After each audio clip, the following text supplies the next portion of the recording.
Welcome back to It Ain't Rocket Science. I'm Adam Malkin. So I guess it's finally time to tell you where I am. I am on Mars, the surface of Mars in New York City.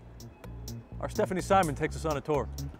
November Delta to Mission Control. Ground control to Major Tom. Artist Tom Sachs is blasting off to Mars from here inside the Park Avenue Armory.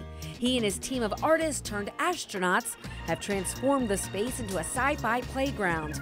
As for it being art or science, Sachs says space exploration is in some ways the greatest art project of all time. Art and science and religion are all on a parallax course for trying to understand the same unknown things. Where did we come from? Where are we going? Are we alone? Launch. 3, 2, 1. And everything here, including the life-size model of the Apollo lunar lander, is all do-it-yourself, low-tech construction. You know, I think that Tom Sachs he's 13 years old still, and he's that kid with the science project, and he just wants to know how everything works, and then he wants to make it and make it work. So here you have like the mission control, and you have space stations, and you have launch, and you have suiting stations, and they're all made with things he finds at home. I got to ride around the surface of Mars on the rover, but for Sachs, exploring outer space is also a way to learn about conservation here on Earth. When you go to another planet, you have to save every last drop of water, every last drop of food and fuel. Of course, the entire piece is interactive, and really just about everything you do here is captured at Mission Control. So what do real NASA scientists think about it? They love how knowledgeable he is, and they also really admire, or maybe a little bit jealous, of how free he is to use metaphor and to really engage people in these larger cultural discussions. And that's where the art comes in. That's the magic of it all. Mission to Mars is a go.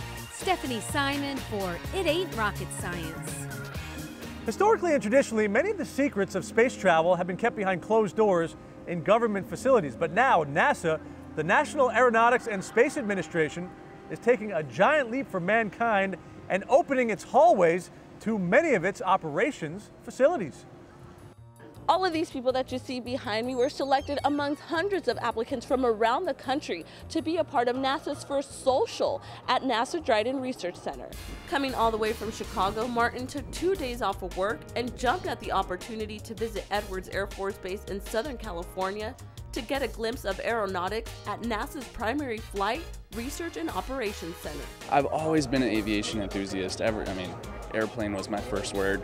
Go ask my mother. He and 60 other NASA social media followers took a step above live streaming and got up close and personal with historic aircraft. It's so cool to see all of these aircraft that you would never see otherwise. It's a long way to travel, but I'm really glad that I came. But followers also wanted to experience what many in the Mojave Desert take for granted. I'm really excited, actually, especially to hear the sonic boom.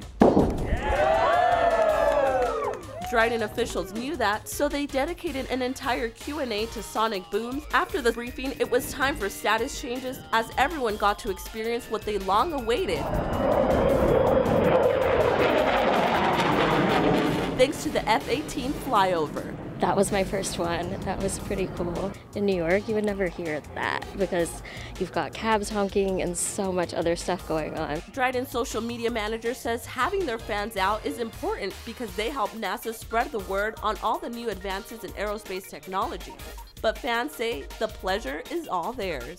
I feel like this is a chance to actually give back to NASA. I feel like it's a small ask of them for us to participate in all these social media websites and try and communicate their story to the wider audience.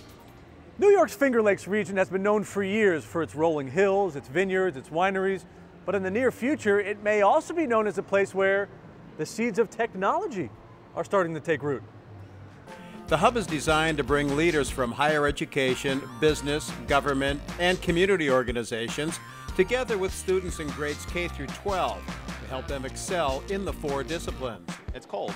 STEM prepares students for success in school and in life. Starting to speed up inside and refill the balloon. The goal is to increase student achievement and build a foundation for their future.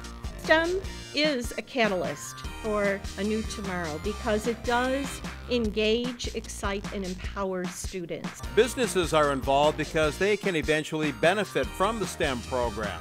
Students get hands-on experience that better prepares them for the real world in a 21st century economy. We have to really innovate as a culture, as a society in the U.S., that we either innovate or we perish.